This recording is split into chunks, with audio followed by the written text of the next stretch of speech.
warahmatullahi wabarakatuh.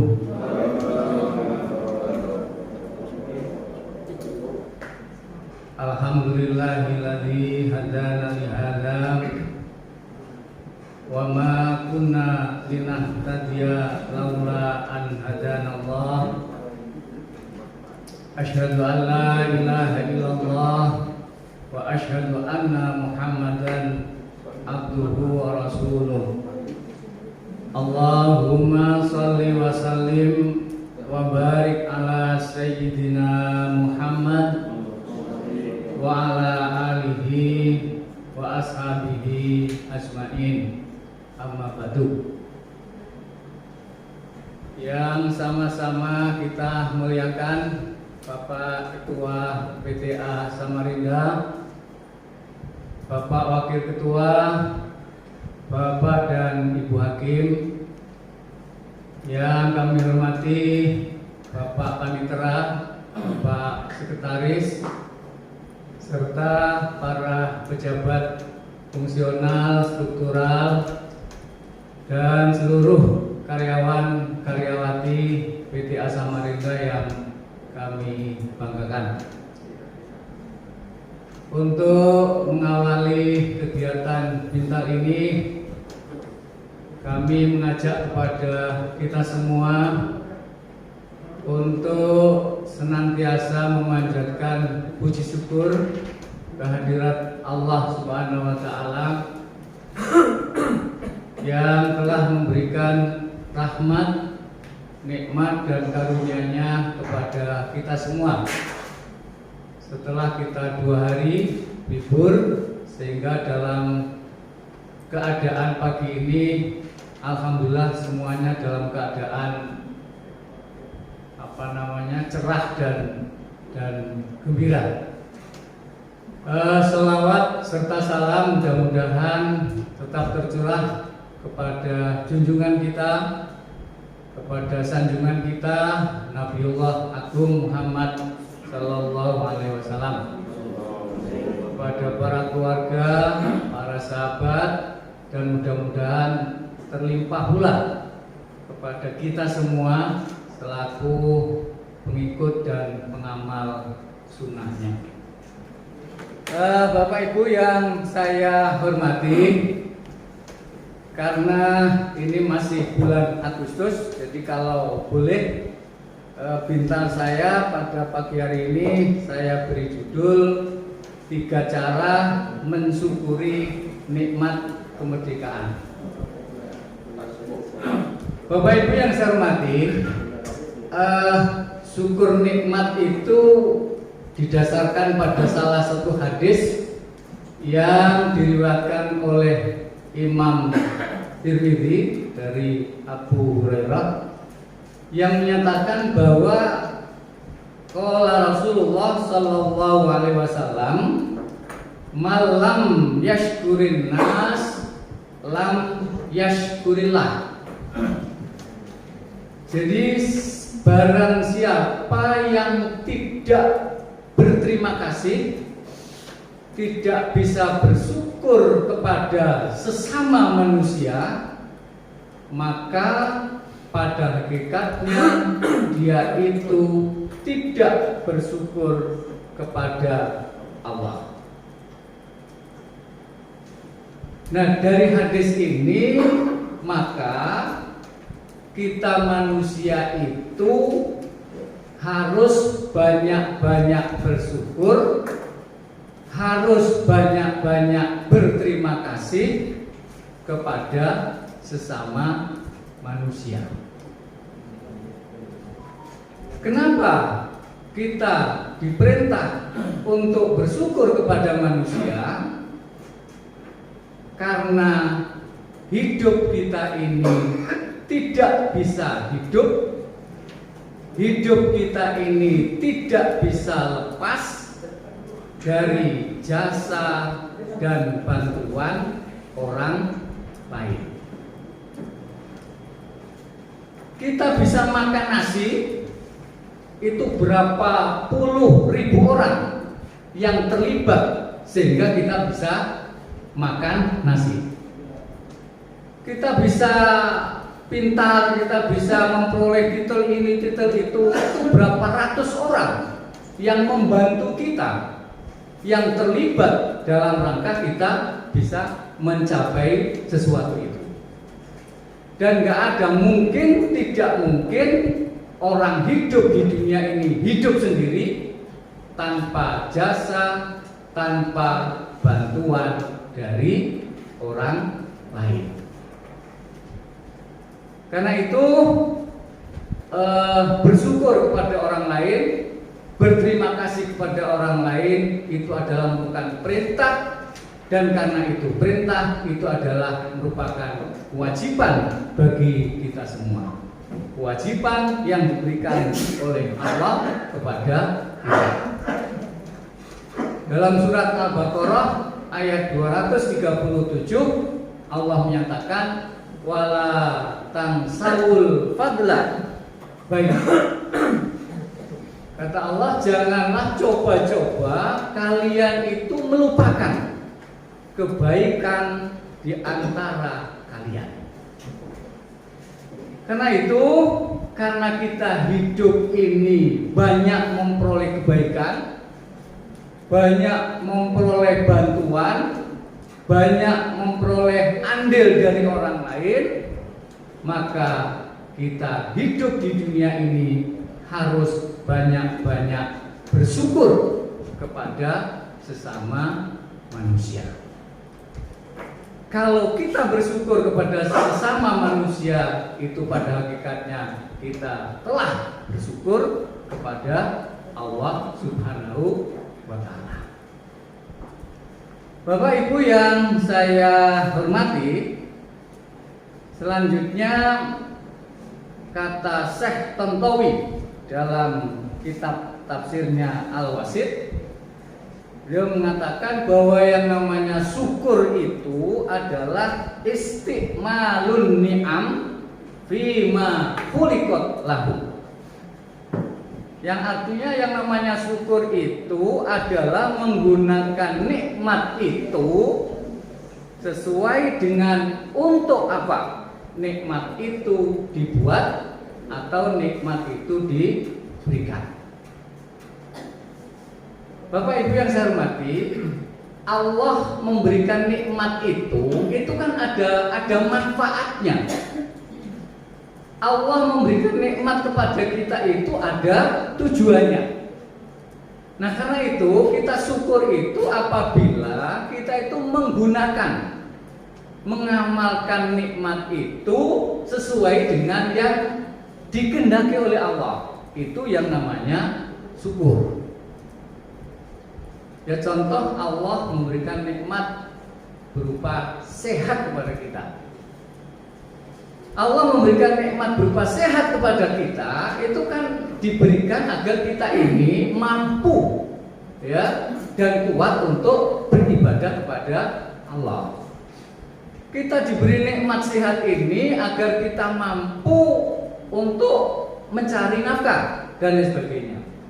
Maka kalau kita waktu sehat kemudian kita gunakan untuk beribadah kepada Allah, maka berarti nikmat itu kita gunakan sesuai dengan yang diperuntukkan, sesuai yang dikehendaki oleh Allah.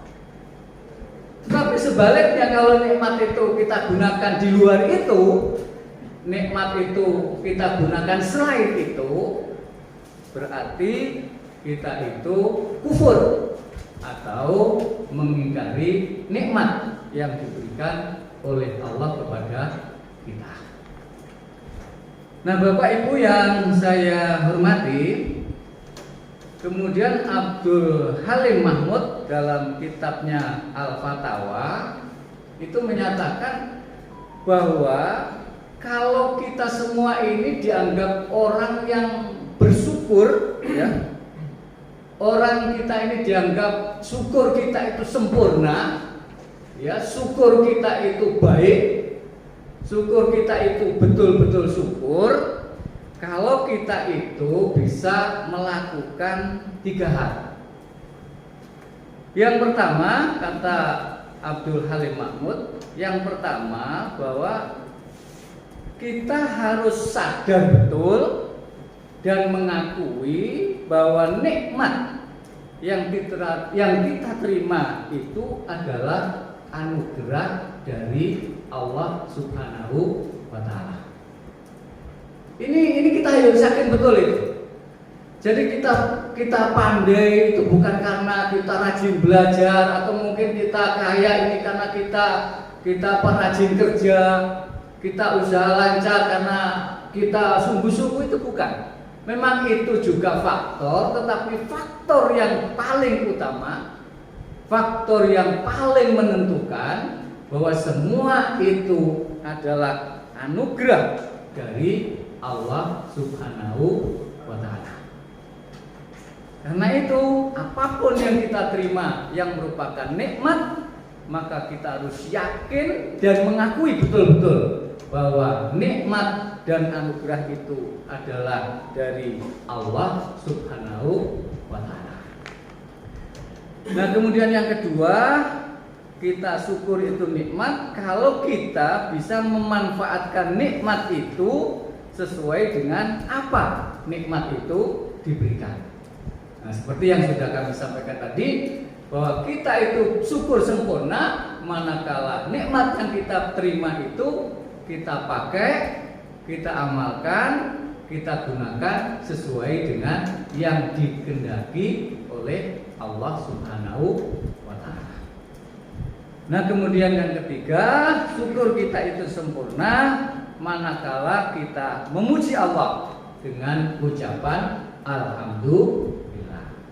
Makanya tidak heran setiap kali kita menerima sesuatu kenikmatan, menerima sesuatu anugerah, pertama kali yang kita ucapkan adalah syukur alhamdulillah.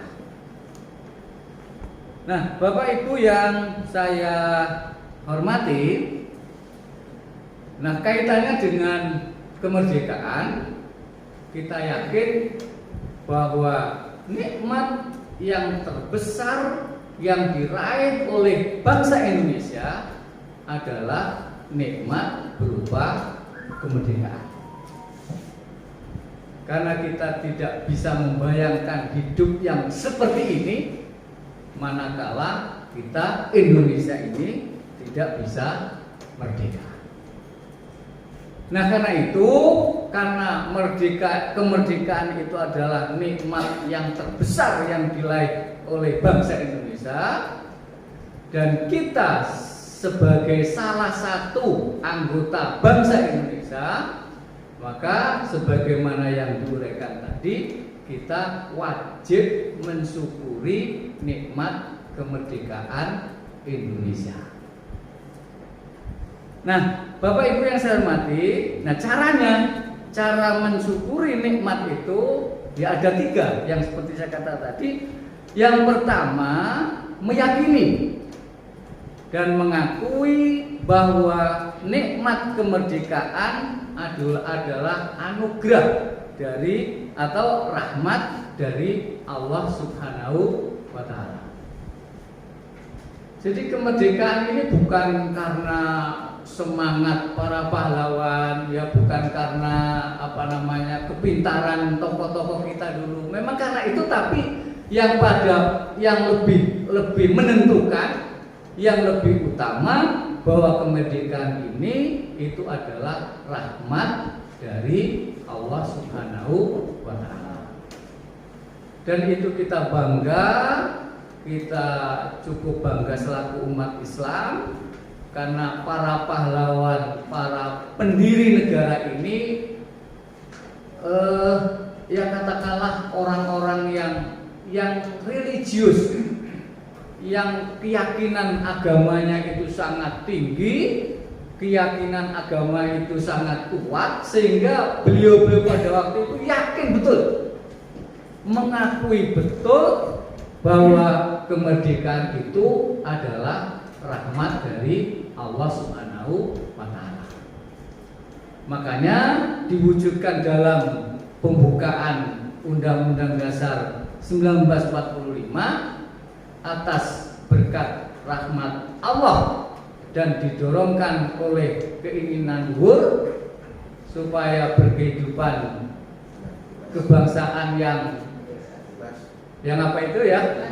Maka rakyat Indonesia dengan ini menyatakan kemerdekaannya. Jadi ini kalau bukan orang yang agamis, bukan orang yang imannya kuat, itu nggak mungkin itu bisa mewujudkan, melafadzkan, merumuskan kalimat yang seperti itu. Karena itu kita akhir-akhir ini ya katakanlah miris kalau ada orang yang yang membenturkan bahwa seakan-akan Islam itu ndak punya andil terhadap kemerdekaan. Kan sejarah itu banyak yang dikaburkan sehingga tokoh-tokoh Islam yang berperan banyak dalam kemerdekaan itu, di dalam sejarah itu banyak yang disamarkan, dikaburkan. Kalau kita melihat ini, maka tokoh-tokoh kita, ulama-ulama kita, pahlawan-pahlawan kita yang Islam itu ngerti betul bahwa kemerdekaan itu adalah betul-betul karunia dan rahmat dari Allah Subhanahu wa Ta'ala. Nah, kemudian cara yang kedua adalah mengisi alam kemerdekaan ini dengan cara melakukan apa saja yang baik untuk bangsa dan negara ini. Nah, karena kita sekarang ini hidup sekarang dan kita tetap berkewajiban untuk mengisi kemerdekaan itu, maka yang banyak yang bisa kita lakukan adalah yang nomor 2 ini, kita mengisi alam kemerdekaan ini dengan melakukan apa saja yang baik untuk bangsa dan negara ini. Bapak Ibu yang saya hormati, kita tahu bahwa tujuan kita merdeka itu adalah ingin untuk makmur, ingin untuk maju, ingin untuk sejahtera, ingin untuk adil dan makmur. Karena itu kita yang hidup sekarang ini, berarti kita, apalagi kita di pengadilan ini, berarti kita semua mengisi kemerdekaan ini dengan melaksanakan tugas untuk menegakkan keadilan di bumi Indonesia ini. Nah, kemudian yang terakhir, yang ketiga, cara kita mensyukuri nikmat kemerdekaan adalah banyak bertahmid, banyak memuji Allah dengan ucapan alhamdulillah, dan barangkali dengan kita banyak melakukan sujud syukur sebagai tanda syukur kita kepada Allah Subhanahu wa Ta'ala. Bapak Ibu yang saya hormati, jadi 3 hal itu cara kita untuk mensyukuri nikmat kemerdekaan yang kita rasakan ini. Kemudian karena itu kita bisa kita bisa menanyakan kepada diri kita, apakah selama ini kita sudah bersyukur atas kemerdekaan yang diberikan Allah kepada kita. Dan yang terakhir, kita sampaikan ungkapan yang disampaikan oleh John F. Kennedy yang menyatakan bahwa ask not what your country can do you, tapi ask what you can do for your country. Yang artinya jangan tanyakan apa yang diberikan negara kepada kamu, tetapi tanyakan apa yang sudah bisa kamu berikan kepada negara kamu. Demikian yang dapat kami sampaikan, kurang lebihnya mohon maaf. Kami akhiri. Wassalamualaikum warahmatullahi wabarakatuh.